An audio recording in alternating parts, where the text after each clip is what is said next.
DK Shivakumar സത്യപ്രതിജ്ഞ ചെയ്തപ്പോൾ അതിൽ ഏറ്റവും പ്രാധാന്യത്തോടെ കോൺഗ്രസ് നേതൃത്വം എത്തിച്ചത് മറ്റ് സംസ്ഥാനങ്ങളിൽ കോൺഗ്രസ് ഭരിക്കുന്ന മുഖ്യമന്ത്രിമാരെയാണ്. VD സതീശൻ, അതുപോലെ തന്നെ രേവന്ത് റെഡ്ഡി, ഹിമാചൽ മുഖ്യമന്ത്രിയായിട്ടുള്ള സുഖ്വീന്ദർ സിംഗ് സുഖു. മനസ്സിലാക്കേണ്ടത് DK അടക്കമുള്ള ഈ 4 മുഖ്യമന്ത്രിമാർ വിചാരിച്ചാൽ ഇന്റഗ്രേറ്റ് ചെയ്ത് കൂടുതൽ സ്റ്റേറ്റുകളിൽ, കൂടുതൽ സംസ്ഥാനങ്ങളിൽ കോൺഗ്രസ് അധികാരത്തിലെത്താൻ കഴിയുന്ന സാഹചര്യമാണ്. ഇനി നടക്കാൻ പോകുന്ന പഞ്ചാബിലെയും ഉത്തരാഖണ്ഡിലെയും ഒക്കെ നിയമസഭാ തെരഞ്ഞെടുപ്പിൽ കോൺഗ്രസ് മുഖ്യമന്ത്രിമാർ ഉണ്ടാകാനുള്ള സാഹചര്യം, ഏറെ സാഹചര്യങ്ങൾ ഒരുക്കുന്ന ഒരു രീതിയിലേക്കാണ് പോകുന്നത്. AICC നേതൃത്വം തങ്ങളുടെ തെറ്റുകൾ തിരുത്തുന്നു. അതായത് സംഘടനാ പാഠവും കൊണ്ട് പല രീതിയിലും പല നേതാക്കളെയും മണിയടിച്ച് സ്ഥാനമാനങ്ങൾ നേടിയെടുക്കുന്ന ഒരു സാഹചര്യം കോൺഗ്രസിൽ പണ്ടുമുതലേ ഉണ്ട്.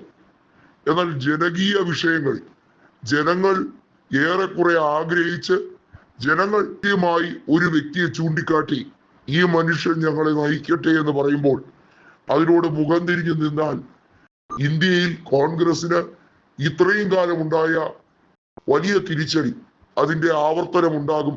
അതിനി പാടില്ല. നേതൃത്വമായിരുന്നാലും അത് മനസ്സിലാക്കി തിരിച്ചറിവുണ്ടാകണമെന്ന സത്യം ജനങ്ങളാൽ പഠിപ്പിച്ചു കൊടുത്തിരിക്കുന്നു. ആ തെറ്റ് തിരുത്തിക്കൊണ്ട് കർണാടകയിൽ സിദ്ധരാമയ്യയെ മാറ്റിക്കൊണ്ട്, സിദ്ധരാമയ്യയെ പറഞ്ഞ് കൺവിൻസ് ചെയ്യിപ്പിച്ച് അദ്ദേഹം സ്ഥാനം ഉപേക്ഷിച്ചൊടുവിൽ DK കൃത്യമായി മുഖ്യമന്ത്രിയാകുന്നു. അതായത് കർണാടകയിൽ കഴിഞ്ഞ തവണത്തെ 2023 നിയമസഭാ തെരഞ്ഞെടുപ്പ് കഴിഞ്ഞ ഉടനെ തന്നെ DKയുടെ പേര് തന്നെയാണ് മുഖ്യമന്ത്രി സ്ഥാനത്തേക്ക് ഏറ്റവും യോഗ്യതയോടെ ജനങ്ങൾ ഉയർത്തിക്കാട്ടിയത്. പക്ഷേ പല കാരണങ്ങൾ കൊണ്ടും DK രണ്ടാമനായി തഴഞ്ഞു. അത് സാധാരണക്കാർക്ക് ഇഷ്ടപ്പെട്ടിട്ടില്ല. സഭയിൽ ഉണ്ടായ തിരിച്ചടി പോലും അതിന്റെ ആഫ്റ്റർ എഫക്റ്റ് ആണെന്ന് പറയേണ്ടി വരും. കാരണം DK ആയിരുന്നു മുഖ്യമന്ത്രി എങ്കിൽ 28 ലോക്സഭാ സീറ്റുകളുള്ള കർണാടകയിൽ 20 അതിനപ്പുറമോ ആകാൻ കഴിയുമായിരുന്നു. കർണാടകയുടെ ഇന്നത്തെ മുഖചിത്രം മാറിക്കഴിഞ്ഞിരിക്കുന്നു. ഇനി അവിടെ ത്രികോണ മത്സരമല്ല. സാധാരണഗതിയിൽ മൈസൂർ, മാണ്ഡ്യ അത്തരത്തിലുള്ള മേഖലകളിൽ ത്രികോണ മത്സരമാണ് കോൺഗ്രസും BJPയും ജനതാദൾ സെക്യുലറും തമ്മിൽ നടക്കുന്നതെങ്കിൽ ഇനി BJPയും JDSഉം ടൈപ്പായി കോൺഗ്രസിന് നേരെയുള്ള ഒരു പോരാട്ടമായിരിക്കും. അവിടെ കോൺഗ്രസിന് ശക്തമായി പിന്തുണ നൽകാൻ കഴിയുന്ന ഒരു അവസ്ഥ വരണമെങ്കിൽ DK പോലൊരാൾ ആ സ്ഥാനം ഏറ്റെടുത്തേ മതിയാവൂ.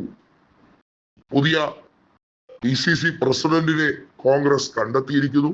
അതും വലിയ താമസമൊന്നും ഇല്ലാതെ തന്നെ കണ്ടെത്തിയിരിക്കുന്നു. ഇതെല്ലാം വളരെ സ്പീഡപ്പ് ചെയ്ത് കൊണ്ടുപോകുന്നത് ദേശീയ നേതൃത്വം എന്തായാലും എടുത്ത ധീരോദാത്തമായ തീരുമാനമായി തന്നെ കണക്കാക്കാം.